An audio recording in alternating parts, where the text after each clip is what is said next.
Ooh. Yeah. Yeah. And I was actually disappointed in myself that I didn't do any SPCS last series. Well, you can do some this series, dude. We need more people I'm gonna always. try. I'm gonna try. It's just it felt like everything kind of always fell on like the wrong dates because Monday we do this normally on Mondays, Wednesdays it was normally Face It, or Tuesday and Wednesday was like Face It, and Yeah, we're always going to conflict with Face It at this point because like Face It's almost always running. mhm. Um, and I always tell people it's like if you want to choose to play Face It instead, I get it. Yeah, Um,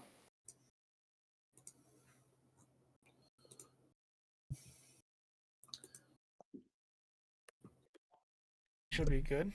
Mega, you said you had something. Yeah, I have the best intro of all time. You ready? Bet. Go ahead. We haven't recorded since last year. Well, guys, it was a really good podcast. It was really good. But Yeah, Nevino, thank you so I'm, much for being our guest I'm this gonna, week. That'll be yeah, it, everyone. I'm Thank you out. so much. See you guys. Yeah, thank you so much for watching this week's podcast. Is over. Bye, guys. And Hunter will eventually come back. Good bit, Mega. Just upload just the 10-second video. Was just ducking out. Welcome to the first minute of the podcast. It's the first and last minute of this podcast in its entirety. It's just a short. We're starting off year 2 with a bang by ending it almost immediately. The expectations are so low, you can't possibly be disappointed with anything that comes next. You say that. Chilier. You say that. You say that as I do. you say the expectations cannot get any lower when half my family are Browns fans. The expectations can get lower. Hey, but you're in the playoffs, so you're solid. I set my expectations low, man. Okay, well now you're there, and you get to host a playoff game after winning 8 games. How does that make you feel? I told my dad today, I'm gonna be the delusional fan up until the time the game starts. Once the game starts, fuck it. I'll be realistic about everything, but until then, fuck it, Super Bowl. Oh. I'm sure y'all will find a way, and if not, just don't look Stafford look good. That's all I gotta ask. Yeah, Win or lose. We will. All right, let's get past that. Intro, best intro of all time is over. Here, let's actually get into the podcast now. Everyone, welcome back to episode 49 of For the Love of Prod. As always, I am joined by Huntertain and Megalass, and our guest this week is Nevino. Nevino, man, thank you so much for coming on. Yeah, thanks for having me, guys. Excited to talk some video games, I guess. It's been a while since I've talked to many of you. Yeah, it has been a while. I feel it hasn't been a year, has it? It might have been, like I've taken a pretty large step back from like the circles I would run in with all of you, since my career's really picked up. So it might have been a year, honestly. I can't even remember. Like it's to the point where I can't even remember the last tournament I played in Overwatch. Yeah, I mean, it's one thing I started to notice a little bit this past year is like a lot of the names that maybe 2 years ago that I would be seeing like everywhere or like in every tournament. It's just like, oh, where are they? They're gone. And it's just that realization, like, oh, hey, what are you doing? So you have the zoomies? I don't think she Is that has your your cat? Yeah, Zay is my cat. Zay it starts acting rather weird when the podcast is going. I don't know if it's regular or just when the camera's on. She got a new toy over the weekend, so whenever she finds it, she likes to just get absolutely. It's like she was given crack. Understandable. So, Nevino, I want to give you a moment right here to kind of introduce yourself. And really all that is, or all I really want you to kind of say, because we do ask 1 or 2 questions pretty regularly, that this kind of question maybe will toy the line of, getting to those ones. But I want you to kind of say what games you worked with and what roles you would normally be doing in those games. Oh, well, I got my start in Overwatch. That's how I know all 3 of you is from Overwatch, from BPL or Tranquility. Or I started in the scene back in 2018. Yeah, 2018 now. And I was a longtime admin and lead for Get Good, Get Good North America and Get Good Europe. A long time admin for there. I think I was there like almost 3.5 years, running that tournament. Rest in peace, Get Good. Lord knows it's not the same anymore. Oh yeah, definitely. Ugh. Mhm. And then I've also been a longtime org runner, coach, and player from my little grassroots community called Marsupial Gaming to just like playing on teams like in BPL and stuff. I've just always been heavily involved. And then from now, like to starting Spawn Point Championship Series once Trank kind of got sunsetted with one of my good friends, Mr. Yeti. And now I've kind of taken more of an active ownership role again in there as Yeti has decided to focus on life, being an adult. It does feel weird because like I'm old now in comparison to a lot of folks in the scene, and I'm sure you guys get that feeling as well because you've all been around almost as long as I have. I think Dex might have been the newest to the scene of the four of us. Um, I think so, Dex. 2020? In terms of as a caster, that adds up because I started in 2018 as well. Well, actually, wait, no, Same. 2021. I think was when I first Yeah, when I branched Megalass, out when from did you start? college.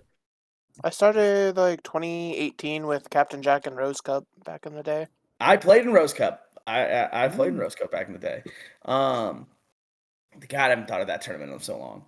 But full time now, I work full time in esports. I've done that since 2021, where I worked as a startup for a startup called HSCL, the High School Esports League, where I ran the High School Esports League full time for almost 2 years, and then I transitioned into coaching college teams.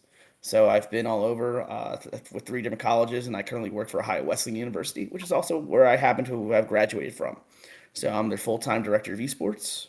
I run a program of about 50 students, and we have teams in 7 different game titles. So if you want to talk about like what I work with at this point, is basically every major esports title plus Marvel Rivals and Fortnite. And when I say the major, I'm talking about like the big five you see in collegiate, which uh, Smash, Rocket League, League of Legends, Overwatch, Valorant. We'll probably talk or ask about that a little bit later on, but and especially we'll talk about SPCS because it was really funny. Or you can look at it as funny or look at it as kind of unfortunate because we had Yeti on, and Oh yeah, we had Yeti on, and within the week or the week after the 7 days between episodes where we put his episode out, it was like 3 days later he had the letter go out saying like, hey, he's stepping away from SPCS. I was like, oh, we just talked to him about how much he was doing with SPCS, and he's just immediately like, oh yeah, that's it. Thanks, guys. I just thought it was really funny. well, I mean, it was a long time coming. I mean, Yeti and I have been doing this a long time, and you know, there's a certain thing like he has a wife and kids. Yeah. He has a family. Just for like wanting to focus on that, and he found a new kind of like outlet in his life that he wants to put time into. And I think eventually that's going to happen to me. Like I don't foresee myself staying in esports the rest of my life. It's been a great outlet for me since like I stopped playing football in college, and because I'm just super competitive. Anyone that's been on a team with me knows I'm super competitive, you know, and I'm just like, yeah. So I think it makes sense. Hold on. Yeah, no, it definitely does, and it was one of those things where like once he put out that letter, it's like, yeah, he wants to spend more time with his kids and his family. Like, granted, he's still around for SPCS, but like you said, it's not as much of a like it's not as much as it was in the past. Let's say that, but he's still there. He'll still put on. He's still he's still pretty active in our staff chat where he just talks to us about like the changes we're making because like Smarties has kind of been elevated to take on that role because like no matter what I say and what me Eddie and I've always talked about is like running an esports program is it's a lot. Yeah. A lot of colleges it's only one full-time person. Some don't even have one full-time person. So there's a lot of late nights, and that's what I focus on because it's my full-time gig. And then, during winter break, like we just got out of, I really don't look at Discord for like 3 weeks. I'm like, nope, not looking at it, not touching it. Uh, the only thing I've really done over the break, video game wise, is quite literally talk to Smarties and my staff about Series 4. And no, I'll like kind of mirror that with what you just said there, where you didn't even look at Discord. Like my old program director at the school that I went to, basically just first time in like you said 3 weeks started messaging in the Discord server, just saying like, hey, I think I've finally gotten back to everybody. I'm gonna get back to work now. Like 3 weeks, it's a good detox there for that. But before we get into that stuff, let's actually get into the two normal questions that we ask all of our guests here. So it's a two-part question. One leads into the other here. Nevino, I want to know what got you into doing stuff with esports, and more specifically, what got you into doing stuff with esports productions or esports prod? I mean, honestly, prod wise, like I've only ever really dipped my toe into casting. I mean, actually, I guess it depends on like what you consider a prod, because like many of you know me in the prod world as like I'm running a tournament and I'm just like hounding for casters or producers or observers. Like I've observed stuff, but like I'm very basic. Um, what really kind of got me into it was, so I've been an athlete my entire life. I grew up in Missouri and then went to Ohio for college, where I went to play college football. Like that was why I moved to Ohio. I stopped playing after my freshman year of college, was stayed in college, and I just realized like after I stopped playing football that like, wow, I miss being competitive. And one of the big things I did back in the day was, have you guys ever heard of the game Mountain Blade Warband? Oh yes, I have. I was gonna say, Yeah. I think only one person might have heard of that. And I was looking straight at Hunter, like, please, Hunter, know what this Yeah, game I is. think I still own it. I haven't played it in some time though. So a lot of people don't know this, but there was a competitive scene, like an esports scene for Mountain Blade Warband. And I played that from the age of like 13 till I got to playing Overwatch. Um, and I was a big tournament admin in that space as well. Helped out with prod. There's a thing we did called Bladecast.tv.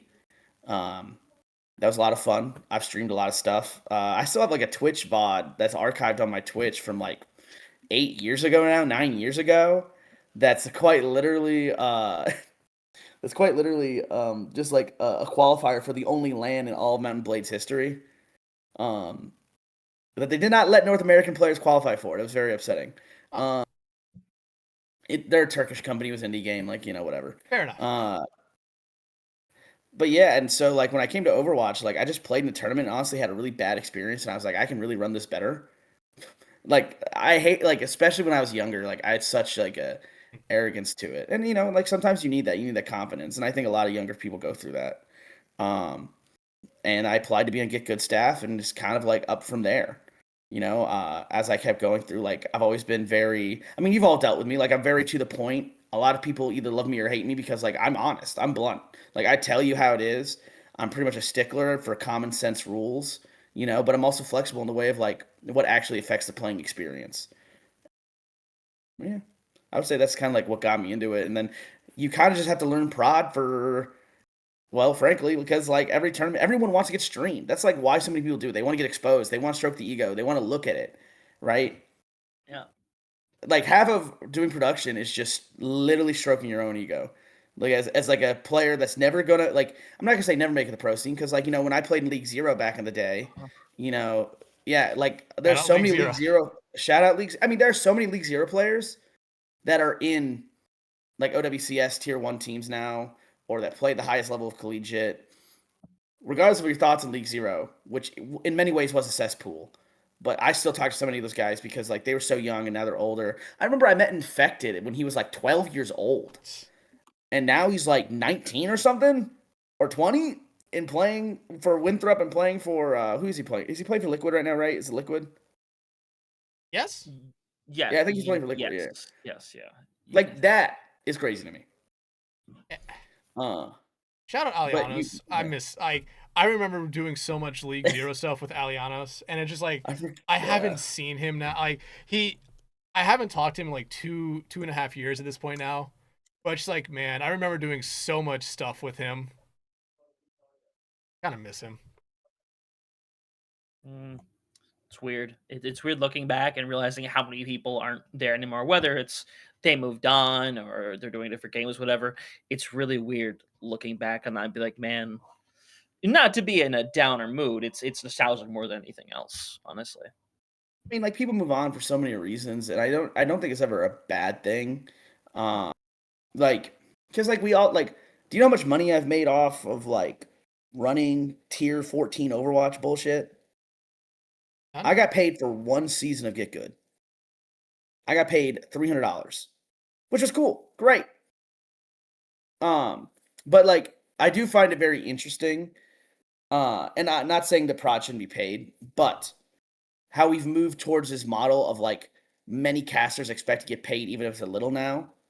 Like it's so much harder, at least in my opinion, to find people willing to do stuff for free in the prod level. But like we almost never pay the tournament admins. Now again, that's anecdotal. Like that's like in my circles and what I know is especially towards the end of Ring Get Good, because I think there was an expectation, right? There was an expectation of, hey, once you pay once, you're paying every other time. And I think you kind of see that with certain tournaments. Because could you imagine if like CGL was like, hey guys, we can't pay prod anymore because like we don't have to charge an entry fee or anything. Because if you really think about it, what's his name? Hammer. Headrammer? I know Headrammer. Headrammer, like it's all his money. At least I'm pretty sure it is. It is, and I will say this: playoffs was the only thing this past season that was paid. Normally, midseason was paid as well, and I think playoffs and GOATs at the start of last year were the only two CGL things that were paid because Henrammer was unfortunately laid off from his job. Found a new one. He's got a new one now. He's employed. But that's good. For the most part, CGL went back to being a volunteer league. And I will say this, you kind of did see where there were going to be, where people would kind of like just not do anything because like there was that requirement where, hey, you had to cast a little bit in the regular season to get playoff stuff, and normally the playoff stuff was paid. So people would stop casting just altogether and then try to come back in the playoffs. And when it was free, it's like, hey, yeah, that's perfectly fine. But you just start to see like less and less people. But that overall, I think, and you'll probably attest this a little bit later when we talk a little bit more in depth about SPCS. There were a lot fewer new people wanting to come in to do, whether it be prod, observing, producing, casting. There were, I feel like 2025 was maybe the biggest year where the biggest year where I did not see so many people joining like the prod side of it. Agree. I mean, like, if you think about it, it's just like, I see this all the time in collegiate too. So many people are like, oh, how do I get a job? What do I do? Like, what am I doing? What can I do to prepare myself? And I'm like, like, esports is the Wild West. I'm very fortunate to be in the position I am. And like a large part of that is because of like, I applied a lot of jobs, took some really bad paying jobs to like build my resume.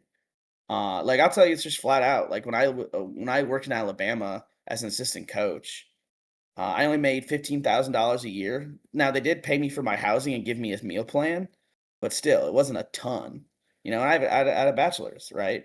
But that directly led to me getting my first director job and moving back to Ohio, which then led me to now taking over my alma mater, which is the most I've been paid since I got into space.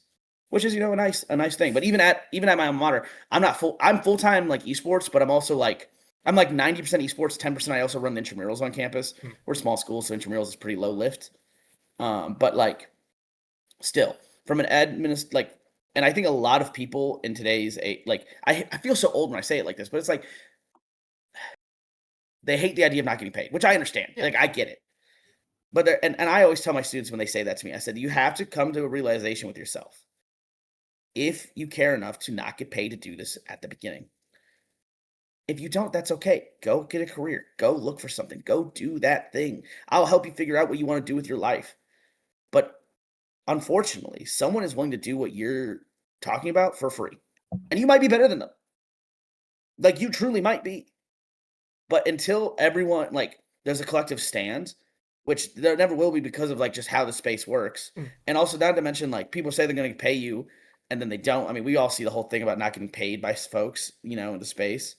But it's just you have to be honest with yourself, and I think a lot of younger people struggle to be honest with themselves, which is why I like working with college students because I'm so for real with them. Yeah, No, like my old program director at the end of every year, whether or any of every semester, he would basically say like, "Hey, this might be the last time you see me because if I get offered a job anywhere else for $5 more, I'm taking it." Like, I know and so many directors that have just pieced, and gotten out of esports entirely because like yeah, the pay sucks. yeah, it's not good. Um, but like funny thing is, you talk about uh, you know, people only take paid gigs, and kind of a weird thing with the name of this podcast being For the Love of Prod. It's like, hey, these are people who generally love doing what they're doing. If it's paid, cool. If it's not, cool. They're still gonna do it anyway. And like, I could say this right, and I'll say this right here. I had almost 170 casts last year. I was only paid 13 of them. Yeah. Like, Yeah. you have to understand, especially at the level we're at, you cannot be that picky. And I know casters at our level who are that picky with like saying they'll do it for free because like, oh, I just need to get some rust off. But other than that, I don't want to do anything. It's like, why? If you truly like doing this, you're gonna do it for fun sometimes. Like, go out there and cast a game every now and then, or work a prod shift, or observe, produce, or something like that. Yeah, I mean, us doing this in those first couple of years, like, I'm pretty sure you can both attest, we didn't make jack. We made $0. $0. We did it all for the love of the game. We'd be showing up to things like early CGL before we got paid. Things like SBC, or not SPCS, Tranquility. I'll go back that far.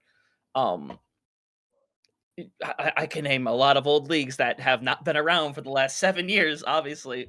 But it's always been for that. And there's a lot of people that didn't get to experience something like that, which is both for better and for worse because it results in wrong expectations. Because you see people that are successful in esports and say, "Oh, that's amazing. I bet I could do that too." When it's unfortunately one of the most unrealistic things you could actually try to accomplish.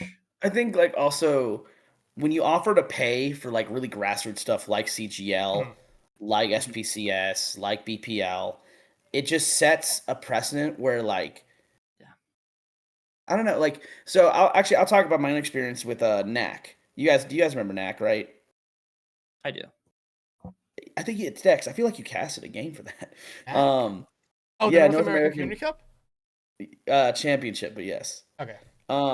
And I remember me and Alex Yoshi came up with this idea, this whole thing, and like there was always drama with it. There was, just because it's like trying to combine so many leagues that have so many different timelines, so many different ranking things. It was always gonna be drama.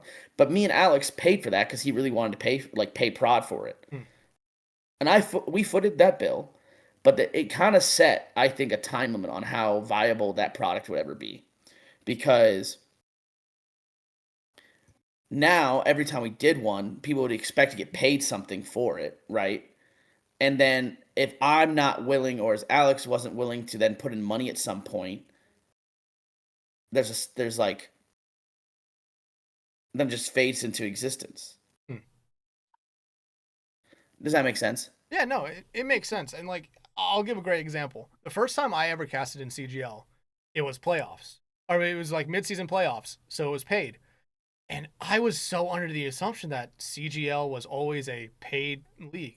It took me till about, I think, the week before the actual end of the season for someone to say like, "No, this is free," and I was like, so like, I was actually like kind of devastated a little bit. I was like, "Oh, I don't know if I want to be here then," because I thought it was paid, but I was like,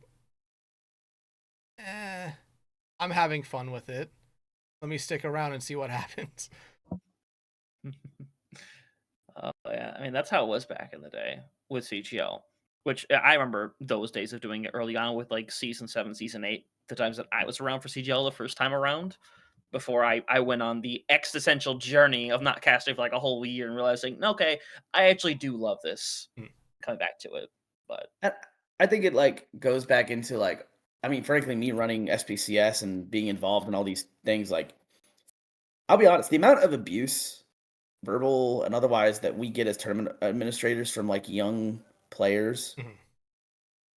like, I remember like, And then like as soon as, and this is like I guess the controversial part, as soon as like one of like me or Yeti would clap back, they're like, "You're so unprofessional," and I was like, "Guys, I do this for free. Like I don't know what you like professionalism. Like I'm not trying to make a living off this. I'm hosting it because you guys want a place to play. I like if people stop playing SPCS, I'm okay with that. If that means that they don't want to play tournaments that I create with my staff, that's okay. That means it's time for me to move on. You know, like I do this for the love of the community. That's it. So it sucks when people are impatient, when people like take everything so seriously, when they're disrespectful. Like it's just like, and then like as soon as you come back to them, they're like, "Oh, you're not professional." I was like, guys, professionalism only exists in like a professional setting. This is not professional. This is like some duct tape. You know. I mean, Not sorry, not to go into too much of a tangent for you. no, it's fine. That half the time this podcast just goes off on random tangents anyway. Like this is a very lax podcast. It's like we have a kind of path we want to stay on. We're okay taking the path less traveled sometimes to have some fun with it. But Meg, I actually want to ask you about this, especially with paid gigs and maybe the expectations from some casters and maybe even newer casters about like what's your kind of take on this entire thing as well? My personal take, like obviously money is cool. No, at no point is anyone going to say money is not cool, right? But there has to be a realistic thing where it's not just, oh, I want to get paid for speaking. Because if you don't actually attempt to improve the craft at all, if you're just like, yeah, I'm going to keep casting at that same free level that I've been casting at, but because I got paid once, I now expect to get paid every time. Shout out to the person who knows who they are when I'm saying that. It's like, I don't know. It's just very disheartening purely because not even from like oh, this person is now just rude. It's just they're setting themselves up for disappointment because it's just, again, it's just hindering you in the space. It's hindering you from actively attempting to improve and become better.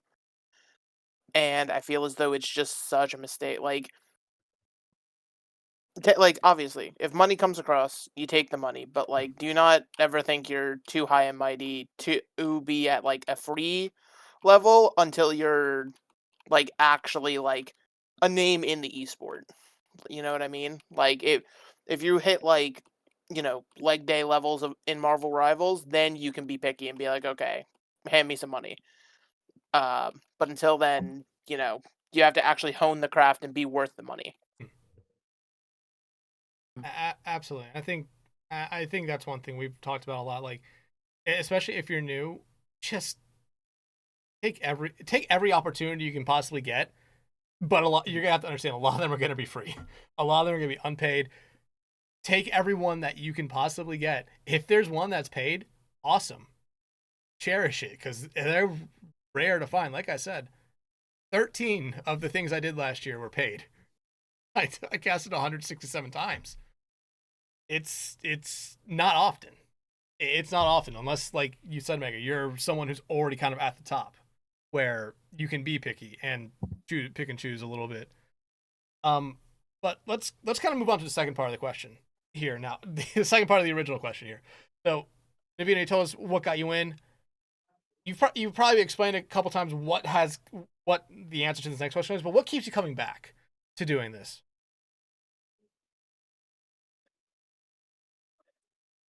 I think it's actually hard to say nowadays, to be honest. I truly struggle to answer this question, and that's kind of like, I think that's kind of a conversation Yenny and I have had where I'm like,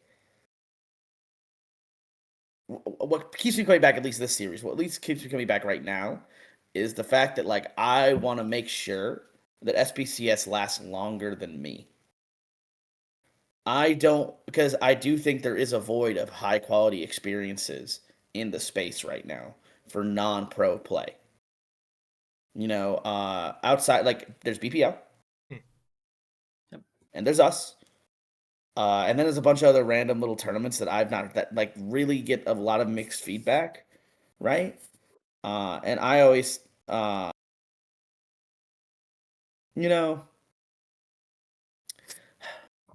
so to me, it's all about like creating a structure that keeps going, so there's still some high quality experience, you know, and especially in like the pre-made team realm, Mm. because BPL, as we all know, is auction draft and everything. Even though they do Snowdown every year, that's also a little different.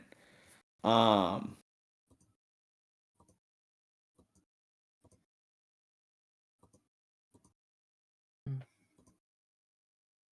and so it's like, yeah, so like I struggle sometimes because like people always have so much to say about how they want the tournament ran, and it's like, why do I keep coming back to like have the same people tell me like, oh, this sucks, you know? But at the same time, like I keep coming back because regardless if like they keep coming back, I want them to keep coming back. I want them to feel like they have a place they can play, you know. And once I think I'm comfortable enough leaving in the hands of like a group of people that care as much as I did, especially at the start, I probably will move on. But I just I don't want something that I created or a place I've put so much time into that I've made so many memories that some of my closest friends are from do not have a place like what I had with League Zero, with Get Good, with Trank. Yeah, and like Yeah. I think you had a really good point right there. It's like when I first started casting in like 2021, there are so many community leagues that people would like talk about. Like you go to Trank and you would hear people talk about League Zero. I would say Flux Cup was in there. Get Good. You would have BPL. You would have CGL. You would have all these other leagues, and now it's just like it feels like there's only a handful of good experiences left. Like you said, SPCS, BPL, and I would throw CGL in there. It's like probably, and again, you could like outside looking in, you could say that's very biased from me to say those ones because those are the ones I've casted for or worked with. But it's like those are the only ones that I know. Like I understand there's probably a couple other big community, or I would say decently big community leagues out there, but it's like I don't hear anyone ever talk about them. And it's like, and going to what you were saying there, it's like those SPCS, BPL, CGL are still kind of running because people are really working hard to make sure that it is still putting on a good performance or good show, good league series, whatever it is. And other leagues like I hate to pick on League Zero because they've like I know you've tried to bring it back a couple times, but it's like there's always the community interest, but everyone else I feel like is kind of gravitated away from some of those older leagues at this point. I think League Zero's problem, and like the problem of some of the older leagues in general, is that some of them are very closed off. You know, the reason Get Good got super popular was because Jane. Like, frankly, like Jane made that thing. Like, who people don't even know who Jane is anymore. But like, Jane was like this big YouTuber back in the day, right? And so many people gravitated to it because of that. BPL, like BP and Solomon are both very well known in like Overwatch outside of just like the tournament, right? The tournament space. So like that's why BPL will continue to get new people in. But even then, now BPL has this whole requirement to play in the main PPL season, right? To you have to play in so many events, you have to do these things to be an active member of the community, right? And they're in that fortunate position. In general, I think the problem like League Zero is that like people want it to feel elitist in many ways. And I think that's the case with like a lot of these like smaller tournaments. Cause like even at its height, League Zero never had more than like 18, 20 teams playing, you know? So it's like BPL's, I think, biggest season was like 40 or maybe less. I don't even know. Like, because I know they had at least 16 team divisions at one point, and then they had a third that was like 8 teams probably.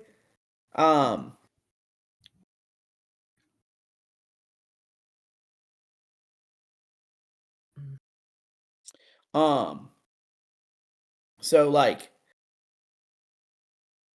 it is, and I think that's why like every time I try to bring back League Zero, it's just like there's not enough people that other League Zero want to play with. and actually I talk about this with the people that play high level Overwatch, actually in collegiate as well. The biggest problem in collegiate Overwatch, you know, going back to that, going on tangent there, is that like high level players only want to play with other high level players, and even if you are GM1 or champ, if they don't know you, they don't want to play with you. So like if you're on a roster, like look at why Maryville backed out of the space. Clerky was pretty clear, and if you ask him, for those who know, Clerky is the one that runs Maryville University's esports program. He was like, it's just hard to recruit. It's hard to recruit people because like it's such a small pool of players that will only play with each other. So it's just, yeah, it's like I would imagine it's very hard to build a team because you really can't build a team just how other teams could be built in like other sports, because names are names. But I mean, in like, let's talk about like football. You could try to follow like a big name to a school, but at the same time, it's like that's not probably the best thing for you. It's weird in esports because you only have like what at the most was it 4 or 5, maybe 6 teammates per team, and you want to try to be with the best ones, but sometimes you're just not going to know people. Like I give, who was it, Cumberland, I think, a lot of credit. About a year and a half ago, I felt like they kind of built up a team from the ground up, and it's a really good one. But at the same time, I don't know what the recruiting process was like for them, because it could have been something where, like you said, one person went there because like or a couple people went there because they knew one person on the team already, so they just built around that one person. I will tell you, and I think like one of the players on Cumberland last year, Bar of Soap, was one of my former players at Huntington College in Alabama. And the reason he got recruited there is because I put the Cumberland coach onto him when I was leaving. Because he was like the only top 500 on our Overwatch team at Huntington. And I was like, I was leaving, I was their Overwatch coach, and I was like, it sucks when you're the only GM player, you know? Like the only like really good player. So basically, I think their model is like, they're kind of okay with not winning a national championship, to be honest. Like, not saying they don't want to, but not that like it's more so like they're just like realistic, I think. And again, they aspire to, they want to. I've talked to Claypool a lot, and like they're a championship winning organization. They want to aspire to those things.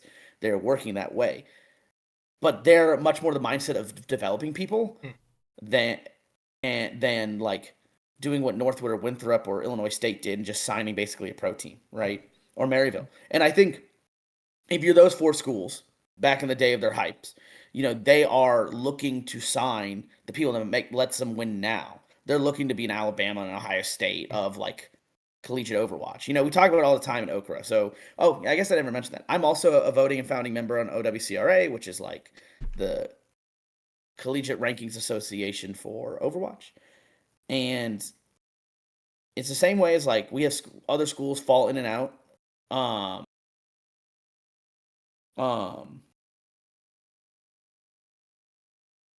Like schools falling out of the top 20 because like it all depends what your goal is as a program. You know, like I go to Blinn, who has been in and out of the top 20 over the past few years. You know, at one point they think, oh, our goal is to push top 10. And now their program goal is because, you know, their director, for those who don't know, Aaron, left from Blinn last year to go start the program at Rutgers. Right. So now he's director of esports at Rutgers. They have their Overwatch coach became the director. Great guy. His name's Kyle. Great guy. But he's like honest. Like we're all honest with our students about like where we're as a team. And so it's like when you were doing a recruiting pitch, what's the pitch, right? And if you're going for like these players that are going to play in OWCS, you have to convince them that either the school's free enough that doesn't matter if you win or not, or that you can win. Fisher has like a top team that they think they can win. But everyone else they recruit to Fisher Navy and all their other rosters, their entire pitch to them is like, it's cheap, it's remote, and you can, if you get good enough, you can make it to the top roster. You know, so like there's a path. And Cumberland now I think is going in that direction too. Versus like Maryville, Winthrop, and Illinois State really only had one team they gave really big scholarships to. So it's just a different pitch. Yeah. And which is why those schools stay in Overwatch versus like Illinois State and Maryville are out. Well, Illinois State will be out once their team graduates. Illinois State. Shout out to the staircase. The Oh my staircase. god. Their entire esports program is being destroyed because they had to build a staircase. Wait, really? Yeah, That no one uses, man. they lost their apparently. esports arena so they could so the school could install a staircase outside. So the program Wait, so just the shutting. esports arena ISU doesn't exist? I think, like you said, they'll finish it. They're finishing up there, but I think the esports facility that they had there is gone because they built a staircase. No, their esports arena is still there. There's like okay, so there's so many memes, but I'll say this from what I've heard. The number one thing that's, in my opinion, the problem in collegiate esports, right, is how do we explain ROI? Right? Like, for a big school like Illinois State, why do you give full rides? What is the point? Why do you hire multiple full-time coaches? What is the point? What is sustainable about that? Because basically, what happened was Illinois State got a new president. Their old president, the one that like was super into esports, new one comes in and sees why spending like this much money on video games. Like, as much as we love it, right? At an institutional level, what is the ROI? I'll tell you what the ROI is for Ohio Wesleyan University: tuition dollars. I give out scholarships, but I also bring in a number of students that like don't get as much, and it kind of balances out where it pays for all itself, right? They want student engagement. They want retention.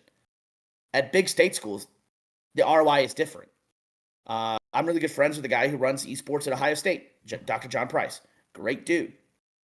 His ROI is how many students use his lab, right?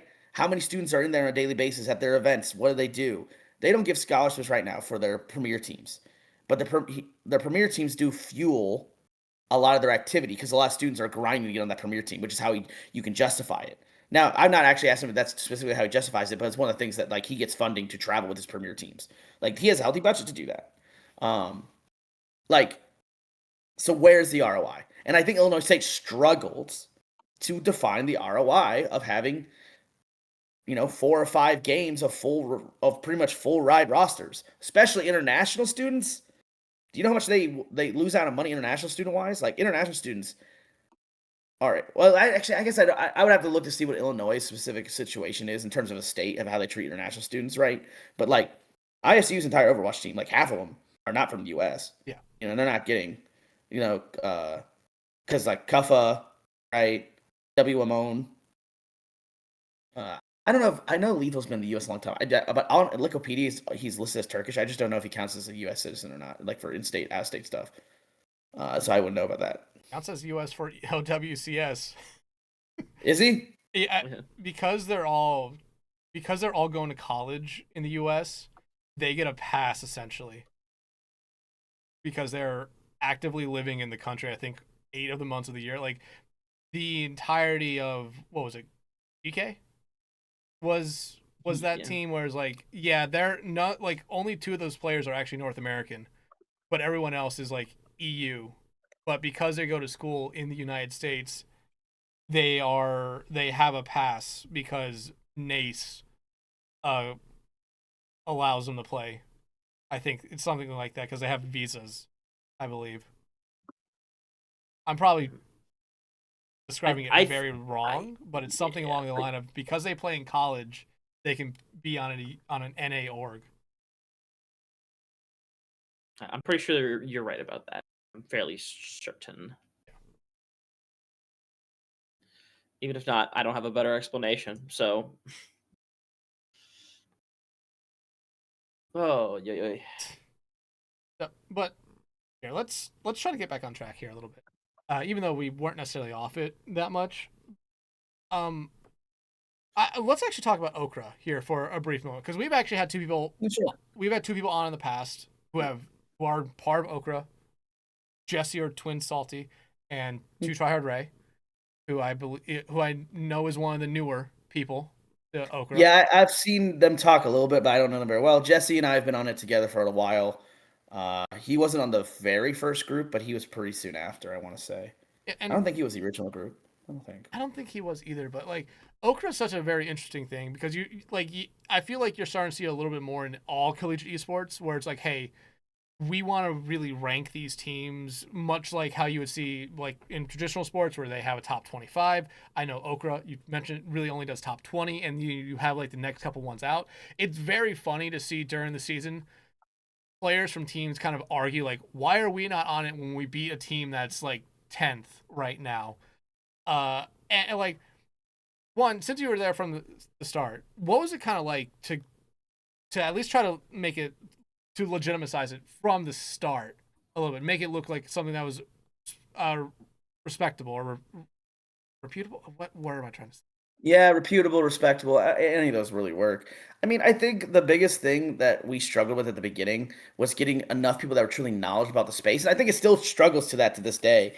And I've also been a proponent of not allowing too many players on it after the first couple of iterations, because some of the players, like, it's all about like how we define success. Because if you get players in there, they have these rankings because they know, like, when it comes down to it, this team's going to beat this team. And there's very little movement based on upsets, right? And that's still true to this day, which is why there's a lot of controversy. You know, it's like we don't punish people for losing to, like, lower seeded teams. Because it's like, if you're Northwood, like, Northwood lost to Utah at some point, and like, Utah moved up, and Northwood didn't really move down a ton, right? Yeah. And it's like, because and people are like, oh, that's not how it's done in college football. And I was like, you're right. Because college football, you play like only 18 games. All these teams play like 30 plus games a semester. Not to like, they play in all these leagues, all these stupid things. And it's like, you have to basically decide if someone's taken seriously or not. Like people take maps off Northwood all the time. But then you go back and watch the replay code, and Northwood has half their team on different roles. So it's like, how do you rate that? You know, it'd be like as if, let's talk about Indiana in college football right now. It'd be like as if you watched Charlie Decker, their wide receiver, play quarterback, and Fernando Mendoza go to wide receiver for an entire game. There goes the lineman. Yeah, like it's like he's your center, your long snapper. Yeah, it's like, how do you count that? How do you like make that like in the rankings? You know, I think I try and I think that's also a struggle is like I try and keep up with every match, and that's actually where Jesse has come so clutch. He does it between the rankings post now and stuff that makes it so much easier to keep track of all these games. But it's like, frankly, like each person on the committee has a different way they see rankings, and not to mention like OWCC or ABC, whatever you want to call it, this semester with like the smaller playoff field made stuff awkward. Because like there are people that made playoffs for ABC that I'm like, I don't think are better than some other teams in the top 20. Like they weren't even in the top 20. But like then there's people that surprise me. Like a great example is Texas A&M San Antonio. They upset a perennial top 20 team in UTD and like beat the crap out of them, right? And they made ABC, and they did that in NACE, right? And because of that, I'm pretty sure they were in our top 20. Then it's like, what's it called? And like, frankly, there's just like, it's a volunteer thing. So it's hard to find people to keep up with stuff. And like, I'm pretty critical of like some members will post their rankings. And I'm like, guys, did we read anything? Did we watch anything? Did we talk to anyone? Are we just putting stuff in? Like, I remember at one point there was like a 18-week period, like literally 18 weeks in a row, or 18 polls in a row, that Champlain College got votes from someone. And I was like, they're not even an all GM team. Like, what are we doing? You know, they're 20. We have another ranking coming out for the end of the semester, which I communicated to Jesse. I was like, hey, I think we should just, once homecoming ends, I think that's the last ranking. Or like once ABC ends, that's the last ranking. Because I'll be real, I don't really care who wins NECC or NACE for that matter, in terms of like how I'm structuring this top 20. You know, like me, I base most of my stuff on ABC. And then if there's like a tight grouping, right, I'm using other stuff to make it out. But like I'd be surprised if UT Dallas, if like Tamusa and stuff go, because like a great example actually here is Tamusa being 20 in this, but they beat UTD and Nace after this, I believe. I want to say, or maybe that was one of the controversial things. I'd have to remember. But like NC State made it to top 10 by the end of the semester because of like their results in other leagues as well. Because the problem with ABC is it being single element playoffs, so it's hard to see like some of these teams play each other, and you're really going based off vibes or like what have you, right? So because it's also like, do we think, because Northwood and ISU were on the same side of the bracket this year, Yeah. so it's like, do we really think Northwood and ISU, like the loser of that is not top 2 or top 3 or whatever? Let me actually look at the ABC bracket. Hold on. Yeah, but like OWCRA's a really fun thing, and like I see it a little bit with, I think it's Collegiate R6. I think they have their own thing as well. I forget what they call it. I think there might be one for Rocket League. I think there's one for Valorant as well, but I just, because I don't follow Valorant that much, I just don't see it that often. If The Valorant one's pretty dead at this point. I have not seen them put out new rankings. CRL, there's like 3. It's actually kind of funny. R6, there's like 2.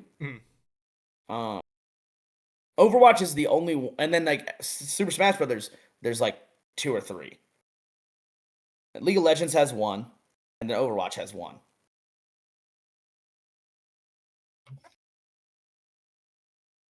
Yeah.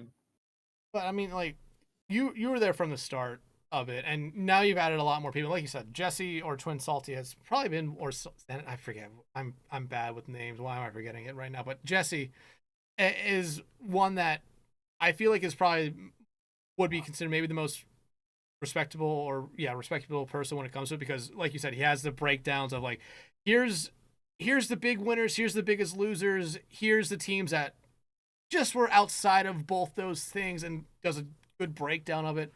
Like that goes a long way, I think, in just legitimizing. Why the fuck can I not speak?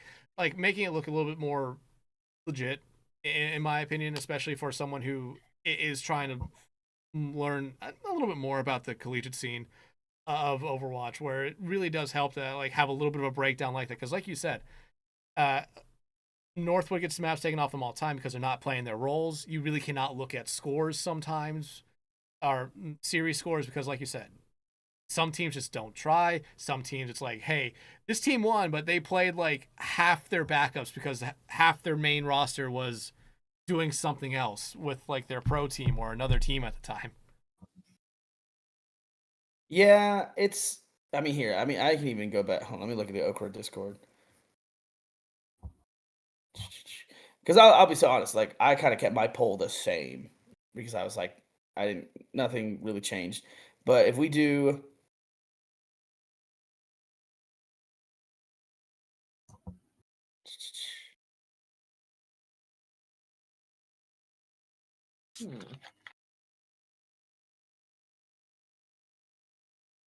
like Northwood, I like in the D1 playoff result, it was Northwood winning. Fisher takes 3-2, or like a better one is like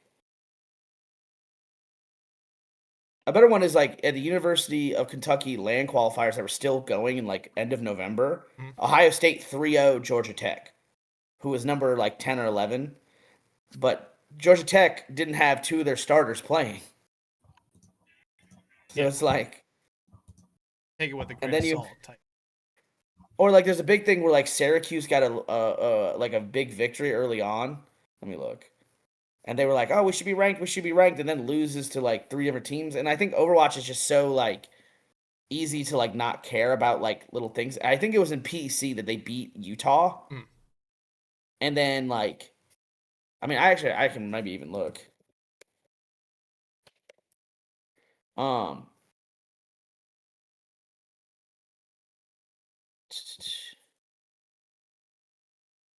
find it later. But like, they did not have the results consistently to back it up.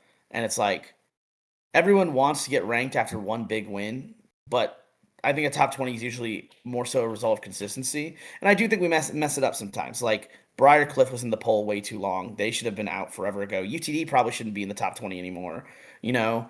And then, like, there really is bias around like blue blood programs. I always joke that it's kind of like how Alabama got into college football playoff this year, dude. Like,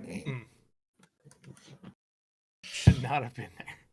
Nope, and the proof is in the pudding. They beat Oklahoma, but hey, I'm a Boomer Sooner, baby. Okay, I don't want to hear that. I was so upset. So let's move away from OWCRA here now, and let's actually talk about, because you did say it briefly. You've done a little bit of stuff with prod, like the actual like observing, producing, casting. Talk about your time with that, because I have to imagine it's been a lot of stuff like when Yeti would cast or when Yeti would do something, it's because it was out of like, hey, we have one, we need a second, we need someone to fill in. What was it like when you had to actually step into the role of someone who was working with prod or working on prod? I think it depends on the league. You know, I've always been. I love doing color cast, but I've done play-by-play before. But I like doing color cast. But I've always told people, like, I'll say, and this is when I knew that I would never do this professionally. People enjoy my casting, but I always tell people, like, I'm gonna shit talk. I'm gonna shit post. Like, I did. Like, I'm here for the love of the game. All right, I'm here to have fun. And so if people do stupid things, I'm gonna say they're stupid. You know. So and yeah, like we've always had conversations where it's like, do we want to be professional? Do we want to do like, I don't know. Do we want to be funny? I'd rather be funny. Most of the time, I'd rather be funny. It's the line of it's not necessarily like a line of like, hey, professional and unprofessional. It's like, I'm not gonna say like, I want to say maybe it's three. It's like a entry point of, but like, it's, do you want to be funny? Do you want to be professional? Do you want to be real? Do you want to be mean? Or are you just fed up with everything that's going on in the game and you kind of just like, dear fucking God, what are you guys showing us? I think low tier Overwatch is the hardest thing. Like the hardest thing. Like it is, and what I mean, like specifically, like, you know, Harmony tier back in Trank, right? And actually, this is a good comparison for also Collegiate Overwatch as a whole. There's such a skill gap from like the top 4 to everyone else, or even the top. Actually, mostly just the top 3. It's really just like you have ISU, you have Winthrop, you have Northwood, and then you have everyone else fighting for scraps. And then you have 4, which is Fisher, through like 7, maybe 8, probably 4 through 7, which is like Fisher, St. Clair, Brian Stratton. And then you have Cumberland and NC State right now. Those 5 are their own little group.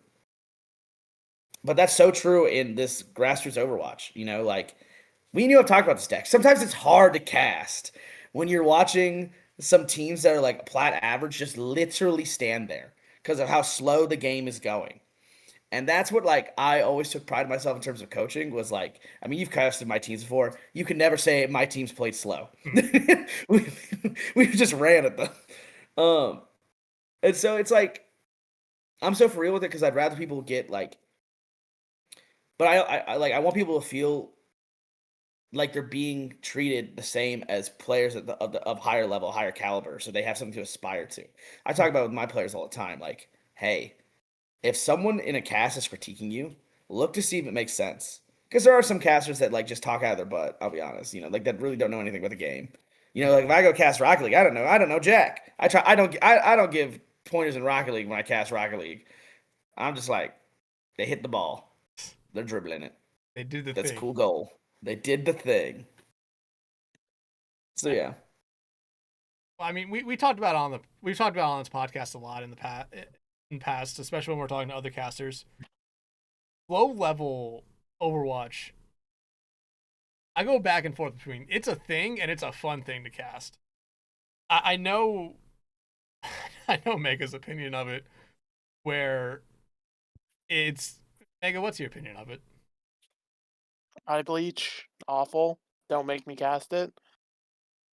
Like that's like, there's people who can cast it. I am not one of those people.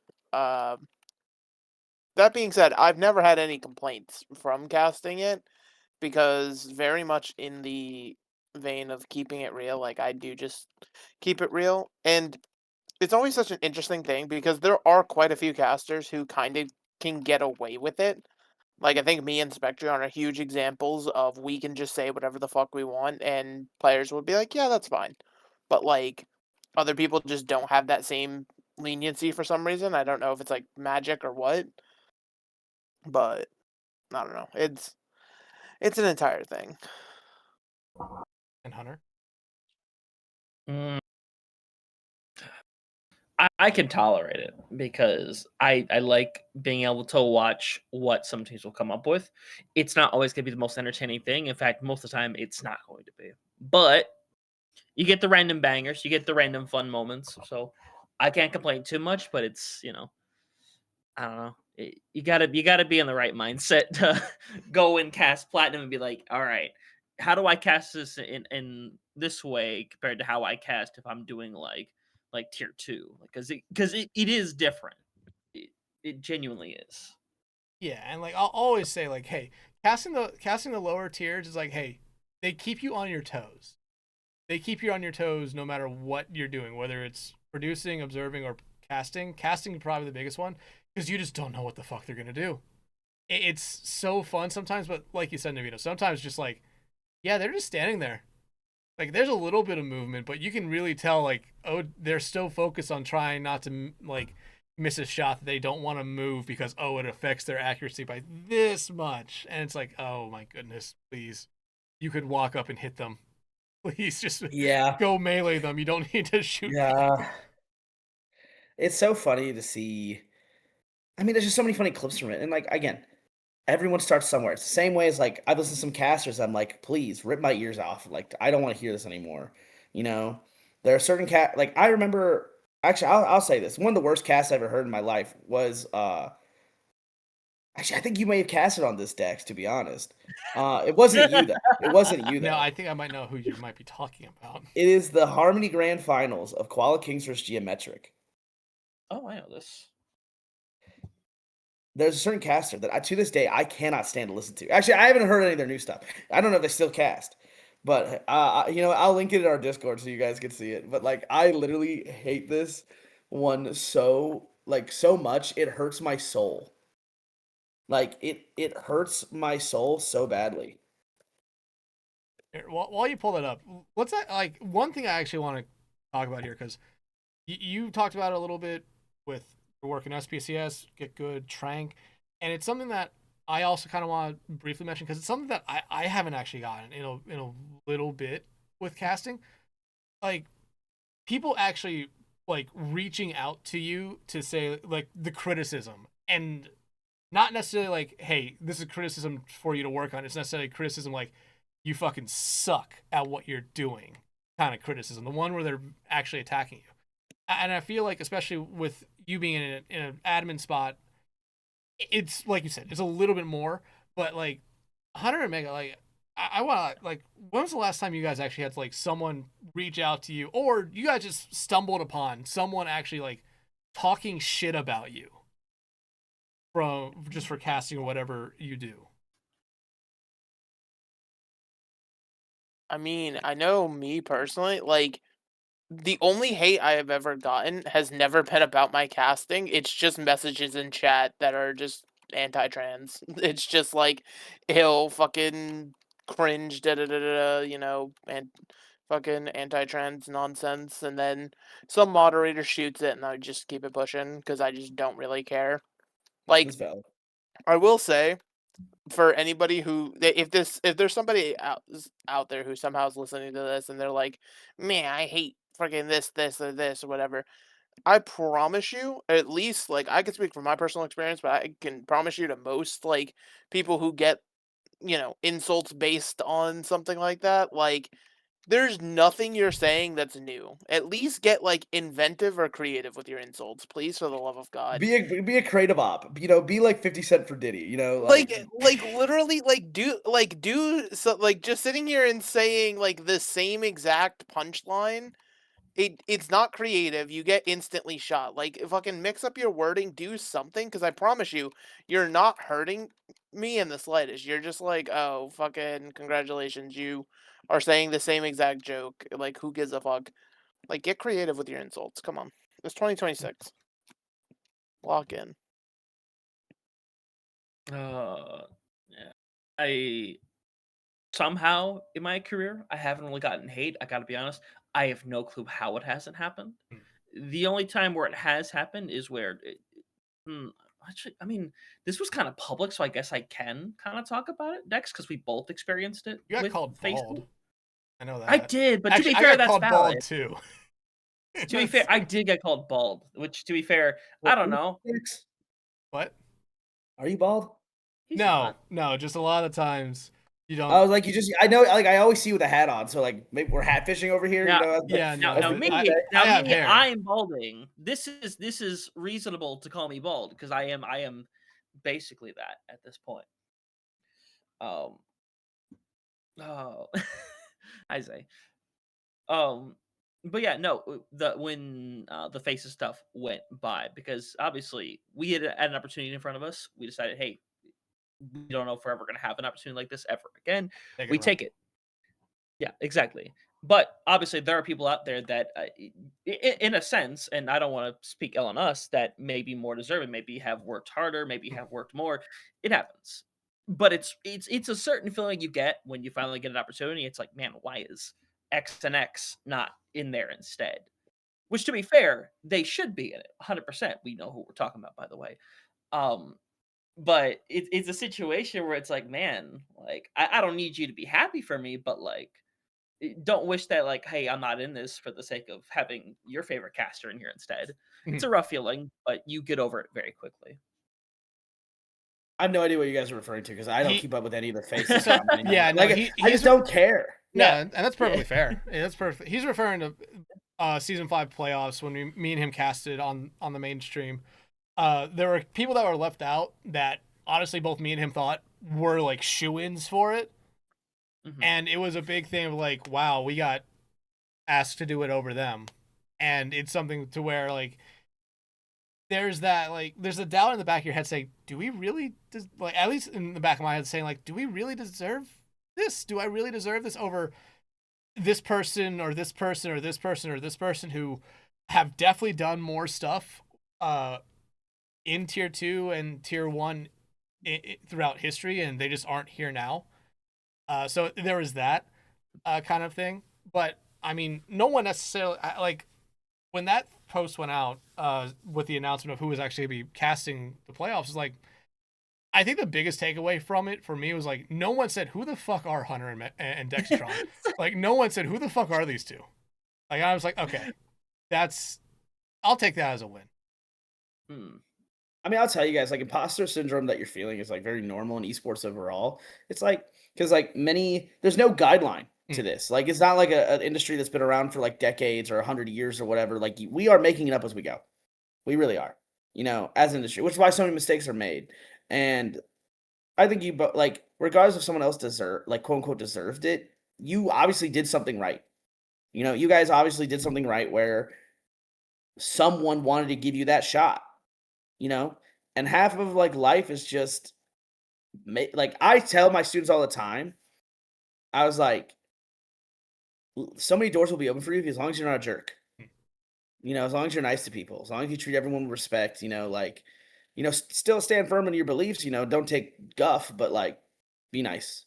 Treat everyone with respect. And like I guarantee you, like someone in that admin team was like, I've had a really good experience with these people and they're pretty good. I want to give them a shot. You probably had an advocate, you know, and we know the who more that and more was. you work. Oh, I'm glad. I'm so glad. I'm so glad you guys had that because like so much of life is finding your advocates and just and like cultivating those relationships. You know, it's the whole like mantra of like, you know, networking is king, like, you know, but at the same time, like I think networking almost has a negative connotation to it nowadays. I'm like sorry that I met someone and became a friend with them and they like what we do. You know, stuff like the art of casting is so subjective, you know. Like yes, there like you can like we can all tell when someone's bad, you know, that cast I linked you. I put it in the chat. I put it in the channel, in the Discord channel chat. It was as soon as you click on it, you can Wait, look and see who was Oh casting. my god, wait, oh my god, it's been a month since this channel's been used. I didn't know that. Oh I was wait, like, oh. I don't even see the channel. It's wait, in the voice channel chat. Oh yeah, my 'cause god, you're right. Holy shit. Oh You god. haven't But- used the channel since last year. It's my been God. 87 years. Mega. Oh dear god, why I don't. Oh. Okay. Yeah, you see the two casters, and you know. Yeah. I'm looking to see who the other one was. Just. Oh. Yeah. Uh, Yeah. Like, left or okay. right? Left or right? The person that really bugged me was on the right, but left does no favors. You know, it'd be really awkward if they both listen to your podcast and hear me talk about this, but I'm so real. Like, hey, it would be awkward if one has been a guest on this podcast. wait, have they been a guest? Yes. Yeah. Which one? Which one? The Which one you're talking about. That's so funny. I hope they're way better because I hated that cast. I hated that cast so much. They're Like, better. I literally think about that. They are better now. I was like, I think about that cast. It haunts my dreams. Specifically, the last map. Like, obviously, I've actually said this to like other people before, and I don't mind name dropping because like it was McMissile. Like, so we also already named the game. I literally talked about it. Like I hated that cast so much, and this was very early in their career. But like, literally, we're winning in map 6. Like we are kind of steamrolling, and all you can talk about is how good Geometric is for a solid minute and a half. And I'm like, dude. Like, if you just did not listen, like, watch the game, just listen to the audio, the entire 6-map series, you would have thought Geometric 4-0'd us. And I was just like, huh. Speaking of a name that I haven't heard in a while, McMissile. I haven't heard of him in a while. And again, it's just time goes by type thing. But let's get back to the criticism part of this. And I'll say this. I've gotten some criticism in the past, but just because of name pronunciations. Mm-hmm. But I'll always go back to want to point out where, okay, I've looked at what's said on the team sheet. I was told it was wrong by the coach. The coach told me something. I was told by a teammate that, hey, you're saying it wrong. It's this way. I was told by 3 people to say it a different way. And then the player comes back and says, you didn't get any of them right. I'm like, don't blame me for this. I had 3 people tell me how to pronounce your name. All 3 of them are wrong. Go yell at them. Real. But like, let's get into the criticism because you talked about it in the past, and a lot of it you talked about already in this episode, especially being an admin for multiple tournaments.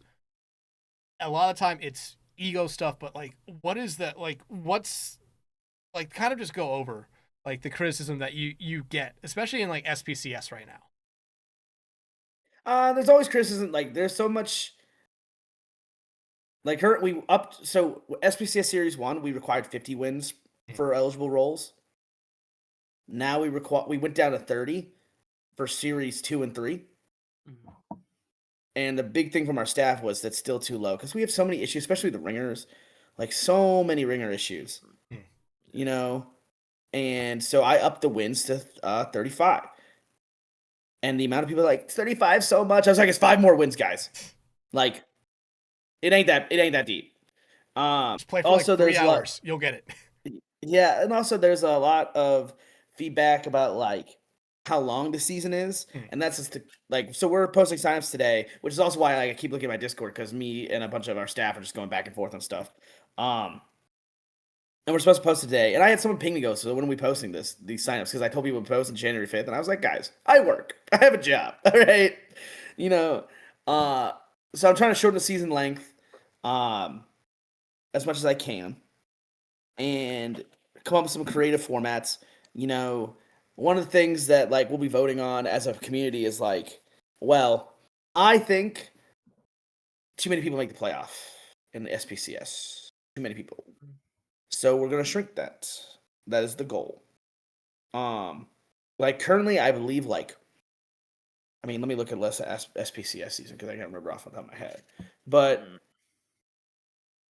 so we get a lot of feedback about that. We get a lot of feedback about like people being like, why can't I add my player soon? And I'm just like, I think the big thing is like sifting through the feedback of like, are you just like, frankly, kind of like an idiot, or like, is this actionable feedback?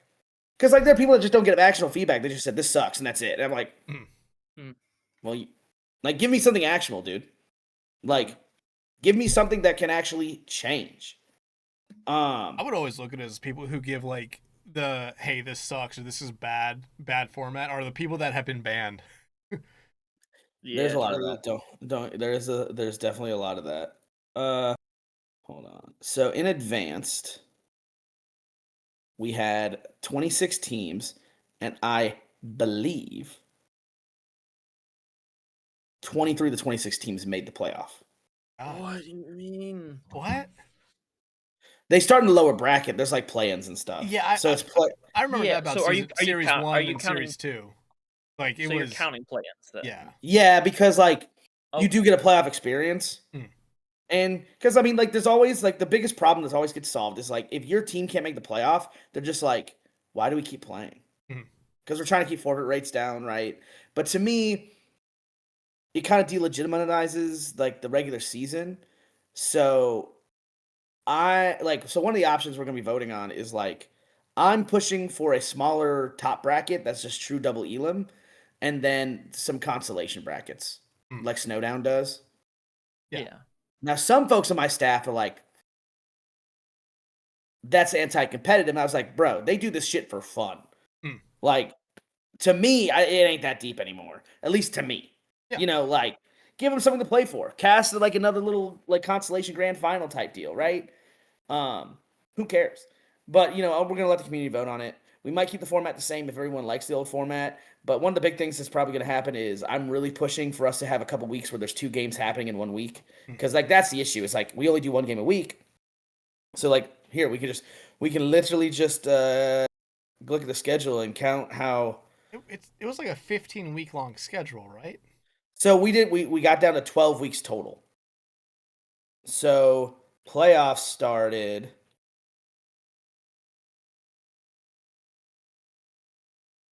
So playoffs went like 4 or 5 weeks. Actually, no, it went longer than that because like we had. Let's look. Yeah, we had 5 Swiss games, and then the rest is all playoffs. So we basically had 7 weeks of playoffs. And I'm like, I don't really like that. So I'm really pushing for that. And I'm like, in the smaller divisions, it's not that big of a deal because like rookies like way smaller, right? But there's always been like so much complaints about downtime. But if we fix that issue, like we're just gonna run into the same thing of like, hey, we're gonna need to figure out the ringer issue because so many people are gonna need ringers again. You know, frankly. So how do we fix that? What are we doing with this? So there's gonna be new win requirements for ringers and stuff because like there's gonna be some pretty big changes I think coming to Overwatch because there's been a lot of hints at like a pretty big patch coming up. You know, and in that patch, it's like we'll see what happens because like we're hopefully only going to be using ranked data from these past 3 seasons because our season will start before this current season ends. But yeah, feedback is interesting. I take it with a grain of salt because many people are getting feedback because they just sort of like upset they didn't win or they feel like. I mean, one of the big feedback things we get is like there's so many staff that are involved in teams, and I'm like, they don't get paid, guys. Like, do you want me to like just limit for the rest of their time? Like, oh yeah, if you're gonna be staff, you don't get to have fun, you know. And you know, like, but there is some changes we made for staff specifically. Like I no longer allow staff members to be team staff for multiple teams. If you're gonna play, you can play one division, but that's the only like affiliation you have is the one you play on. Because we had this whole thing where like we had a couple staff members that own orgs. It'd be like me running Marsupial and still being like owner of SPCS. But difference is like me and Yeti said from the beginning that him and I weren't going to play anything, weren't going to run any teams because we were owners. Yeah. And Smarties is under that same. Now Smarties has taken over and is helping out with the day-to-day stuff, and she has that same expectation where she will not play in the team or anything. One of the internal things we're going to do is I also now make if a staff member is going to play in a division, and again, this is internal. Like we're not really going to announce that to the public. Like I guess this is announcing it to public, but it's not like I'm going to ping about it in the SPCS server. Yeah. I require more wins from my staff members to lock in their SR than I do regular players. So they're required to do 40 wins now instead of 35. For if they're playing in the division that I think they like. A great example is you guys know Try. We all know Trilangulum. Try. Yeah. If Try tried to play intermediate, I'd be like, I need 40 wins, my guy. I would say I need 40 wins to make sure this SR is right. While everyone else have 35, right? Like the only reason I'm kind of sitting here laughing about this is because we had a prod team in CGL. Yeah. Boy, did we get our asses handed to us every fucking game. We won 2. Yeah. We won 2. I will say that we did win 2. We Technically, did. one was a forfeit, but we did win a series. We Ooh. legitimately won a series. That's more than some people can say. Yeah, I get that. And, like, one of the big things I talk about with my staff is, like, people are always going to look at, like, I mean, it kind of goes this way. A lot of people that end up running tournaments are actually pretty good at the game. Mhm. And I think that's because, like, we think about the game at, like, a high level. I mean, like, Headrammer is pretty good, or he has been pretty good in the past. Really good on console. Like, yeah, really good. Yeah, not a real place, but yeah, and I'm so anti-console. You come for me, CG. I hate consoles so much. I hate it. I remember I ran console and Get Good, and the finals got DDoS to the point where we just didn't have a finals. And this was back when Xbox and PlayStation were like separate and shit. After that, I was like, I've talked to Headrammer about this. I've talked to Munching about this. I'm like, I hate console so much, dude. Any player that comes into my program collegiate wise, I make them play PC. I was like, I don't care if you only play console your entire life. Get a mouse and keyboard. You're learning today. You're gonna be on mouse and keyboard jail for a couple months here, buddy. You'll find that though pretty common across a lot of collegiate teams because it just doesn't make sense to let them play console. Because like, especially like most collegiate leagues aren't going to turn on aim assist for you. Yeah. Also, like I had a kid come in and played Overwatch only Nintendo Switch, and I said, "Oh." So, funny story. we had someone on the podcast about 2 months ago. Might be the #1 Lucio player in the world on Nintendo Switch. 2,000 hours. Oh, so they're diamond? 2,000 hours of Lucio on the Nintendo Switch. Okay, so they're diamond. Got it. Understood. Top 500 is like literally diamond on Switch. Doesn't surprise me. That makes sense. And like, I actually found footage at one point of like a Nintendo Switch league, and it was like they were playing in slow motion. Like Megalass. You think you hate casting low rank Overwatch? Watch any Nintendo Switch gameplay. It's literally atrocious because they're maxed at 30 frames. The Nintendo Switch does not play above 30 frames on Overwatch. Here, the image for podcast channel in Discord is the time is the time played for for one of our friends on Switch. Insanity. That's disgusting. No, that is a war crime. No, stop. I need to know who this is. Hold on, who is this? Naya. Do I know Naya? Have they cast this stuff? Naya does cast. Yeah. Really good cast. A really nice person. I'm sure they are, but that's disgusting. I'm so sorry. That's so gross. Here. So, I want to ask about this right now. Because you're with SPCS now, but as you kind of talked about a couple times throughout this podcast, you're with Get Good, the original Get Good. You were with Trank. You were. I'm gonna assume. I know you were there at the downfall of Trank. Were you there for the downfall of Get Good as well? The first one. So I was never actually staff for Trank. Never. I've only ever run teams, and I've only ever done that. I mean, I was sort of there for the downfall of Get Good. I left of my own volition. I knew as soon as some folks took over from the heir apparent I appointed at Get Good was a lot more disciplinarian than I was, and he banned some people that I just really didn't agree with. But like he still ran a good tournament, but then he stepped down, and the people that got appointed after him and then they kind of just sold Get Good to this random like freaking crypto bullshit. Like, we all saw that.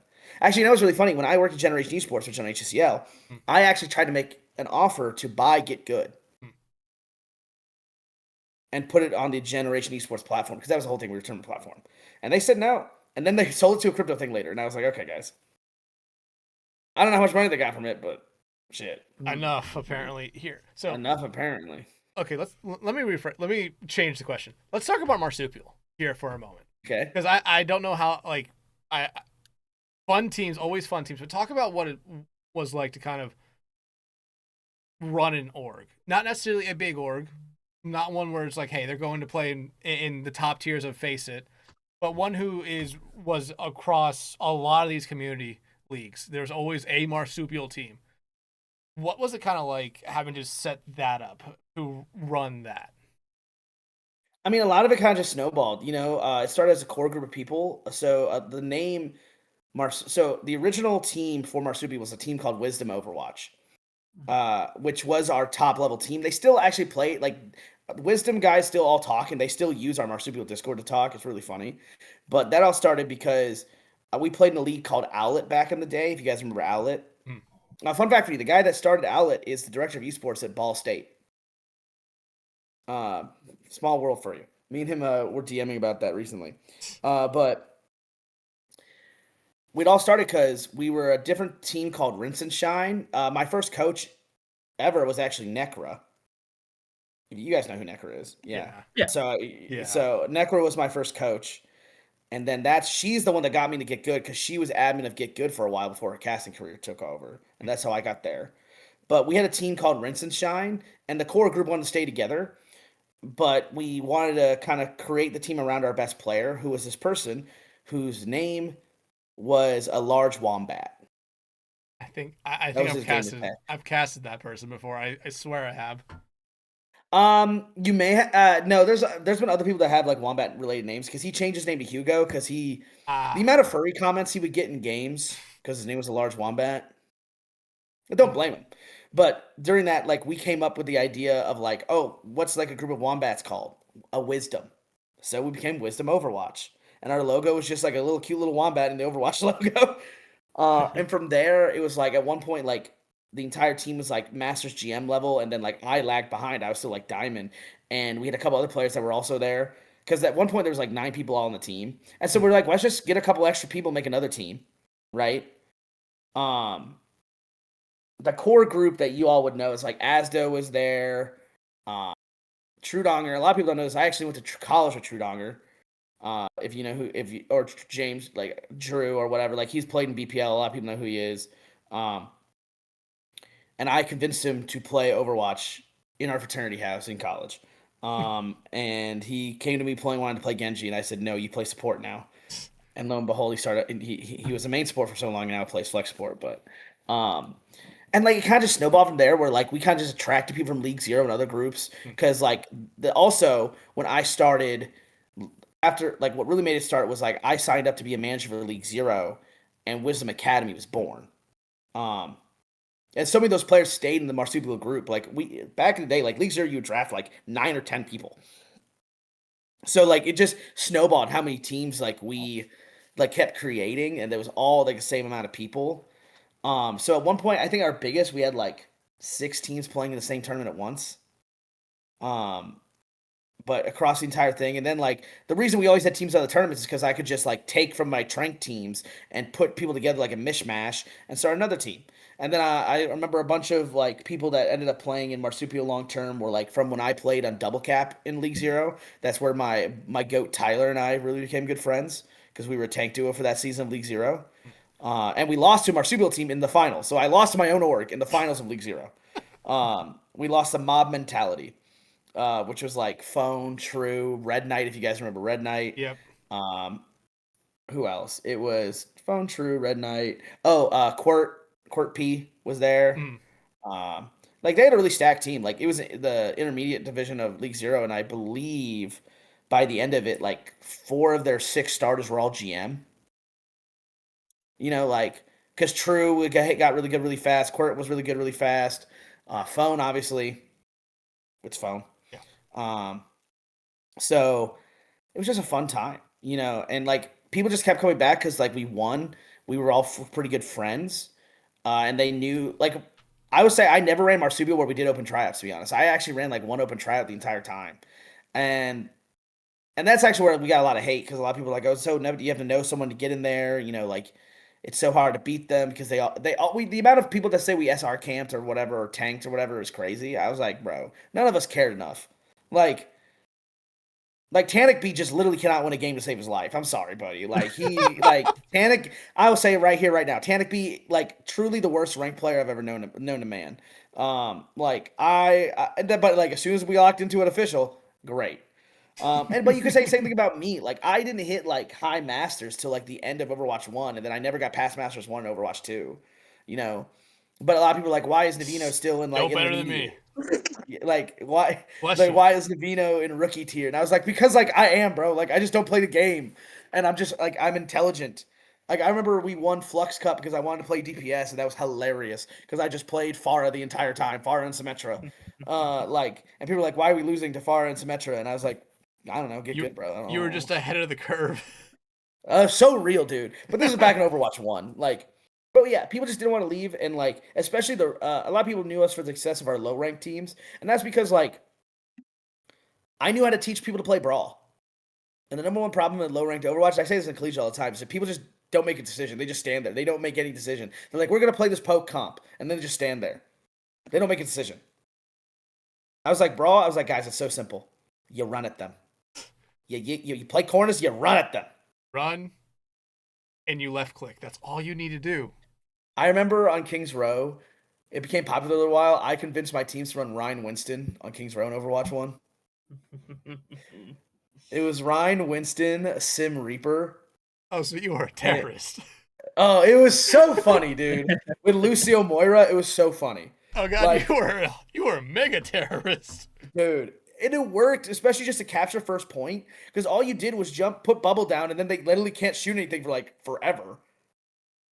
Because bubble was OP in Overwatch 1, even more than it was today. But it didn't always work. Good teams did figure out a way to beat us. We didn't win every team, and I think actually that's what's so fun is Marsupial being there, or honestly at least in Trank, Nostalgia Org being there, also required us to.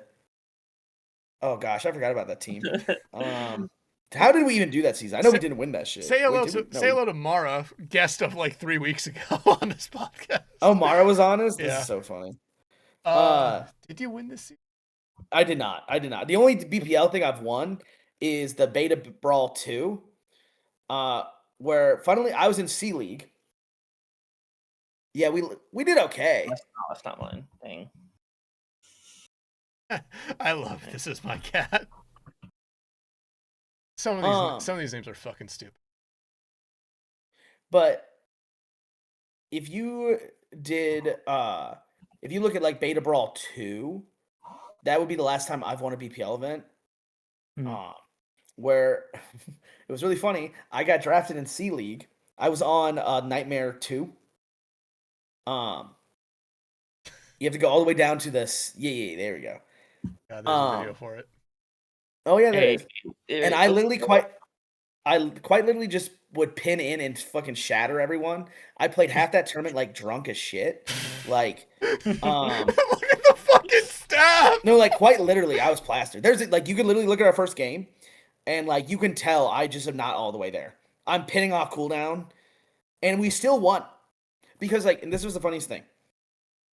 I went for 50K or something in C League when I was the highest ranked person by 700 SR. I was 3,800-ish, and the average rank of C League for this tournament was 31 or 32. And I was and it was all because people didn't like it. Because Ascend, me, Para, and Ascend talk about this all the time. Would talk about this all the time. Is people just didn't want to. People didn't like me, so didn't want to draft me. That's if I put my name into a BPL draft thing, they wouldn't draft me. Hunter put his name into the BPL draft thing. They didn't draft him. Really, Hunter's been drafted before though. He's been drafted before. I got drafted and then I won. Oh. Yeah, I was Mega, have you put your name into the BPL before? You're muted, I think. Teehee, I am muted. Ha, headset mic. Yeah, no, I I started in BPL way before anybody. I've been there since season 1, dog. Mhm. Like I've done far too much in BPL, and people don't draft me anymore, and it makes me sad. Yeah. I'm I gonna don't think look I up. would get drafted. I don't play anymore. The last thing, actually, I guess that we did win Snowdown 23 Mhm. for B League, but I also was just a bench warmer on that team. Before I Oh, look that yeah. up, I'm looking at your staff here. I recognize Bevo Man. I recognize Para. I recognize Feb. I recognize Jimmy. What the fuck is Person doing here? No, because this was the joke at the time. Like basically everybody would be team staff for every team. But Legitimately. the nightmare squads was just Paracelsus fucking being like, yes, I will build superstar rosters. Like that's all these teams And ever it's so were. funny, they tried to add Tomas because Tomas was on the team we beat in the finals, so Tomas would get a champ role. But actually, this tournament is how Tomas actually ended up on a Marsupial team and won Trank with me. I love this So Yeah, logo. I your love this. staff is I weird. love this shit post of a logo. Dex, do you know who was on staff for BOA last season? Who? Freaking LCS was on staff. Fucking of love course. this, man. Love LCS. But like I remember the Marsupial Org so much from both BPL, Trank, and SPCS. I always loved seeing them. Yeah, and people still use our branding to this day. Billings Boomers was one of your teams, right? Yep, they just won SPCS, but like I know they just asked me if they could use the branding. I was like, sure, I don't care. And then like it's really funny because Eternal Beat Drop Bears is like Ronan asked me to use that branding, but didn't really clarify that he was gonna like change it. Yeah, because I remember there was Eternal Beat Drop Bears, and there was another like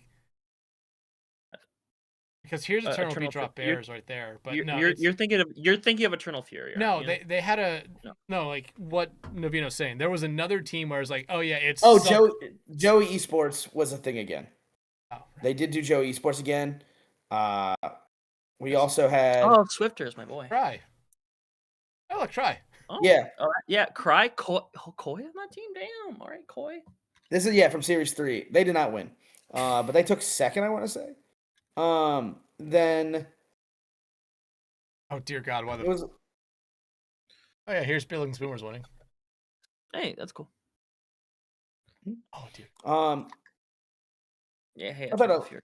I finally did it. I've had a lot of fun playing in various things. I remember did I play for this team?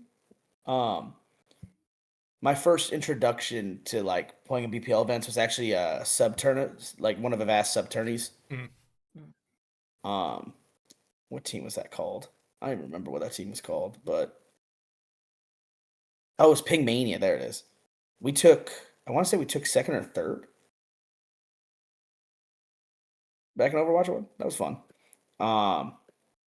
But people ask to use my branding, and I just say sure because I don't care anymore. It's not like, and people are like, why are your brands in here? I was like, I don't do anything with it. People just like the brands. It's usually groups of my old players that want to use it. So like, someone was talking to me about branding they were going to use. I think someone might use the Mortal Wombat branding this year, which is one of my favorite brands. I don't even know if I ever had that. Did I ever have that team in like a BPL event? But we used to have a brand called Mortal Wombat, which was obviously, and the logo is like Kane for Mortal Kombat, but as a wombat. I think I remember that one. Poofa made that. I'm pretty sure. Poofa made a lot of the BPL branding, right? Poofa and Teku, I believe. Yeah. Another one. Yeah. Fun fact: every single brand you see on my page, except for Brazil Uprising, was made by Poofa. Or I think no, wait. Ragnarok was Teku. I would But the say rest that were all like pretty much everything that was made for us marsupial wise was actually a former player when Koala Kings won their first Trank championship named Pog. He's a content creator in Australia. And he's a great dude. But obviously, when he played in Trank with us, he was living in the U.S. He did not pull a woolly. But he made a lot of our brands. So Koala Kings was made by him. I know Devil Dukes was definitely made by him. Joey Esports was definitely made by him. What else? I think he also made Quack Queens. No, Quack Queens I got off Fiverr, I'm pretty sure. Pretty sure I got that off Fiverr, to be honest. Then Poofa made Wallaby Warlords, I'm pretty sure. Loved Wallaby Warlords. Such a fun time. I'm looking up all these teams so I can pull them up. Yeah, Wallaby Warlords won Kitsune League Season 1. Fun time Wow. there. Yeah, I can see why. A really good roster here. Yeah. Well, the team we played against, oh my gosh. I only remember this tournament because the friggin' Wi-Fi was on Wooloo Wanderers who we played. And the amount of trash that him and like, oh, sorry, them. I don't remember what they go by now. That them and like, I want to say it was Emmy or no, it was Ta, their tank player. Talked the entire season. I was like, it was so satisfying to beat them. So satisfying. I like shit talking. Don't get me wrong, but I love it. I love it when I make someone eat their words. You're gonna have your chance here to maybe shit talk someone here in a little bit. Oh God. But as we're starting to wind down here, Hunter, Mega, do you guys have any questions for our guest here Yeah. We always have some amazing questions. besides your normal ones? Oh well, you can't do that to me. You can't stop me like that. This is where somebody laughs and makes me feel better. No, I You're chuckled. laughing. I was like, Hey, you're laughing at yourself. So Yeah, that's my life. the best my man. oh, Fuck. I got something there. We'll take it. Oh God, Mega, do you have something random on the spot? You're the queen of randomness. Do you have something that isn't our normal stuff? I know I'm throwing you on the spot here, but I trust you. I mean, I was about to. I mean, I could completely derail this if you want. I can do that. Go ahead. Screw it. Yeah. No, no. See, this won't go in the podcast. I'm just gonna put this in Aw. images because it popped up. It Okay, might that's go pretty on the understandable. podcast. Let's see what you got. Shout out to Grok. I'm just gonna. love that. I'm just Love gonna that get for rid you. of that. I love that for Shout you. out to Grok. That's a smart choice. Smart choice. Okay, Hunter, go. Okay. Anyway, all right. Before I do my normal question, I've asked this a couple times. I usually like this question. We've managed to work with a lot of people. We've managed to cast a lot of people. We've met so many people in the industry.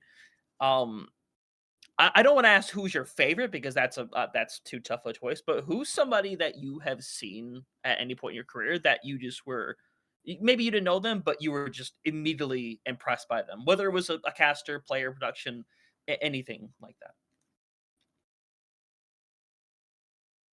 There's a lot of League Zero people, to be honest, that I can name here. Like Pascal, aka RuPaul, would like their first game in League Zero was crazy. They literally almost won a 5v6 back in Overwatch 4 where they just played Zenyatta the entire time. No, like what literally they played an entire game 5v6 and they almost won. Shout out to San Francisco Glock. That was the name of the team they were on. Great name of a team. Then Infected was really good. You kind of knew that he had a future. I mean, Zera. There's always Zera. Bleer. I could name like so many people. Like Cal. Cal also played in League Zero. There's so many people I can name. If you're talking about like someone like that I knew from Trank or what, I mean, Phone was also up there. Like you kind of just knew Phone was gonna get somewhere with it. Yeah, casting wise, I'd have to think like who has made it to tier 1 that I've seen. Like that's the thing. I do not keep up with like I don't watch enough VODs anymore to know who's made a tier 1 from like people I know. I mean there's always Door, but Door was always when I met Door was already kind of doing tier 2, tier 1 stuff. So like it's hard to say them specifically. But Necra I've known for a long time and like as soon as I heard them cast, I was like, wow, you're great. You're awesome. Actually, I do think like, what's her name? Molly, who's done Shiny or Tiny. like Tiny. Tiny. Yeah. Yeah, Tiny, great. So great. It's so hard to like compare her against anyone in the space, especially in the collegiate level. Ooh. I'm sure there's some producer I've worked with that's probably done tier 1 stuff that I just am not thinking of right now. I know that for a fact. I mean, Solomon, hell, half the BPL Yeah. folks. I can give you an observer that you've probably worked with that's doing tier 1 stuff right now. Uh-huh. Unfeatured. Yeah, Unfeatured. I've worked with Unfeatured. Plus, I know they played Collegiate Overwatch at Drexel. That's always fun. I mean, like,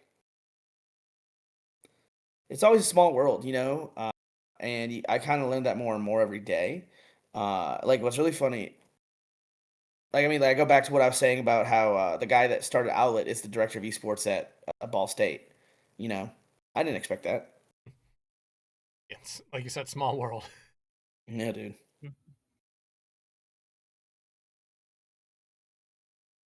Right, Hunter?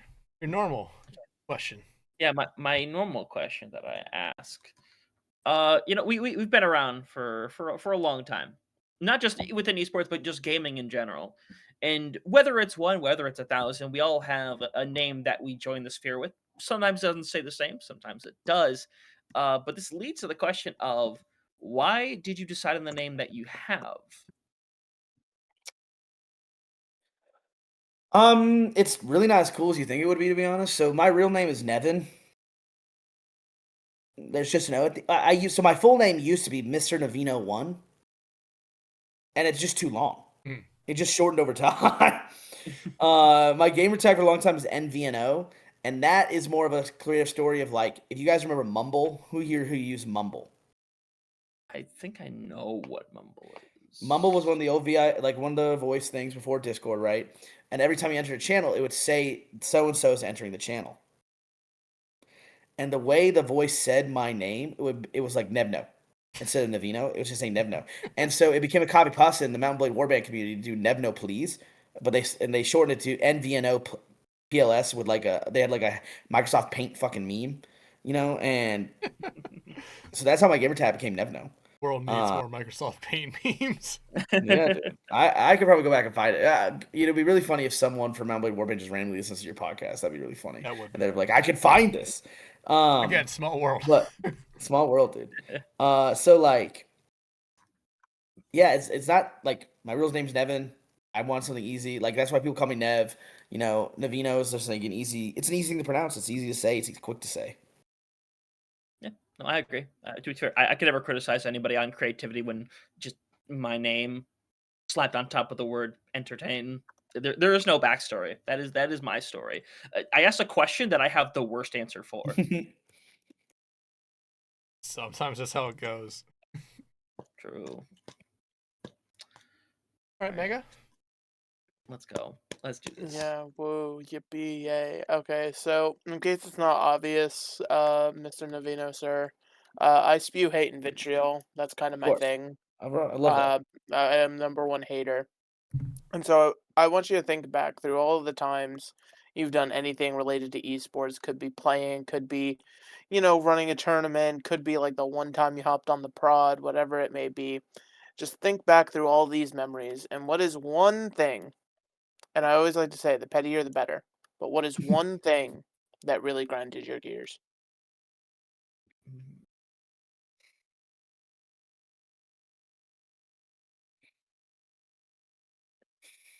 How soft grassroots Overwatch players are. If I have to have someone be like, they teabag me, let me ban them one more time. Dude, shut up. Get over it. Win the game.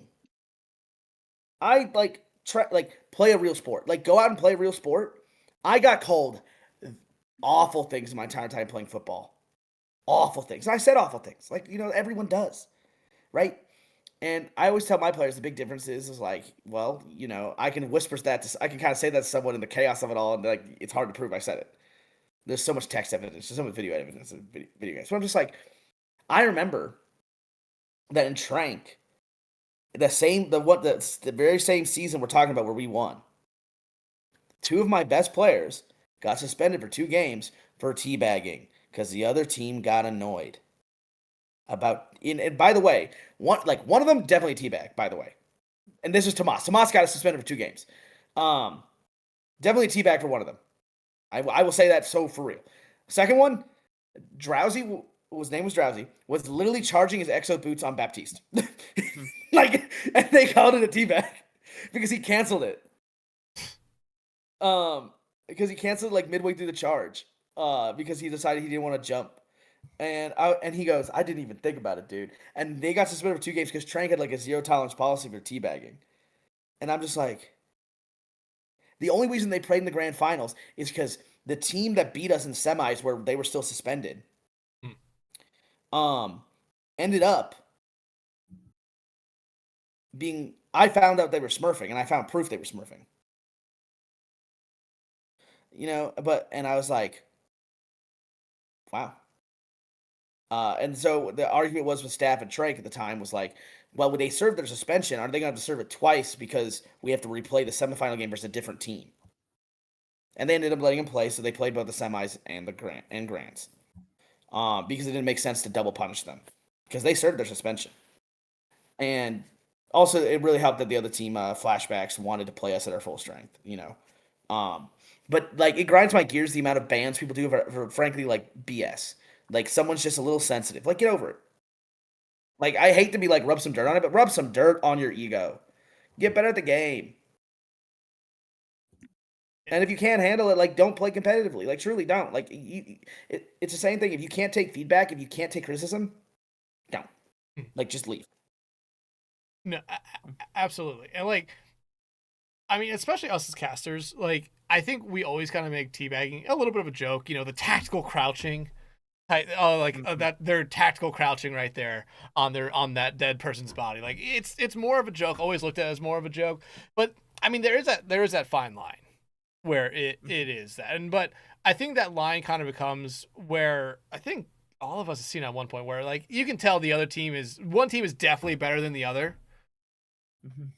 But that team that's better than the other starts blatantly actually fucking throwing games by doing the dumbest shit, whether it's off-rolling, teabagging someone who's still alive, or purposely going after to teabag a dead teammate.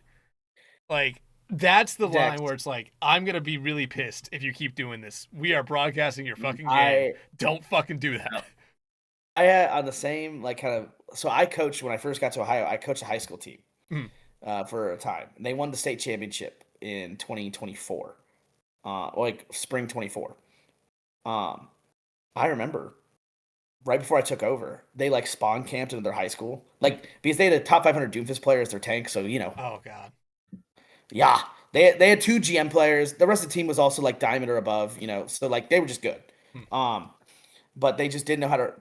The comp they were running at the time was like Doomfist, Cassidy, Genji, with Baptiste Lifeweaver. And they were still winning games. And they spawn camp a team with that comp. And they got a warning from the league for spawn camping. And I said, that's soft. Like, use ults, get out of spawn. Like, people spawn camp. It's a game. Like, it's a competitive game. This is a sport. Start treating it like a sport. And then I made them run. Oh, I made them run the most disgusting thing. We ran Reaper, Tracer, Doomfist, Moira, Lucio like the entire rest of the season. Sometimes Kiriko instead of Moira. I taught them the Marsupial School of Brawl and just ran it down with Doomfist. And we won the state championship. Going back to your terroristic ways. Dude, we actually played. It was really funny. In the state championship that year, we played a team. And we had actually not lost a map the entire tournament. Like, for the state championship tournament, it was in person. Mm. And then we get to the finals, and we played a team we didn't expect to play. And they played Orisa, Torb, Reaper with Bap, Brig. Mm. So, obviously, I countered to what we want to do. But their Torb player and their Orisa player were both controller console players. Mm. And we actually lost, like, 2 maps to them, and I was like, guys... If we lose to 2 console players, I'm never coaching again. I will not do it. Just gonna hang up the clipboard here. I'm gonna go home. Yeah. I'm gonna go home and contemplate doing something else. I was like, but we won. That's what matters. But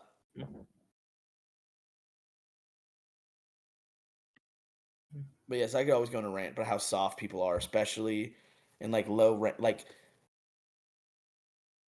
let it make you mad. I think like if you don't get mad, if you like, so many people have never experienced failure yet, especially post COVID. I think so many people have not experienced failure, and thus they take it so much worse, and they don't know what it means to fail. They're propped up, and like that's a conversation I have with my players in my program. I'm like, being here is a privilege. Like being on this team is a privilege. It's not something you're guaranteed. So I'm holding you accountable, and if you fail, you fail. But how do you learn from that failure? How do you move yourself on from that failure? Yeah, absolutely. Mega, you happy with that answer? I am satisfied. Thank you, Mega. That means a lot to me. All right, that'll do it for this episode here. Nevino, hey, thank you so much, man, for joining us this week. I know I tried to get you on, like, what was it, back in October? But yeah, I think we were recording on Sundays then. So when we went back to Mondays, I think everything kind of worked out.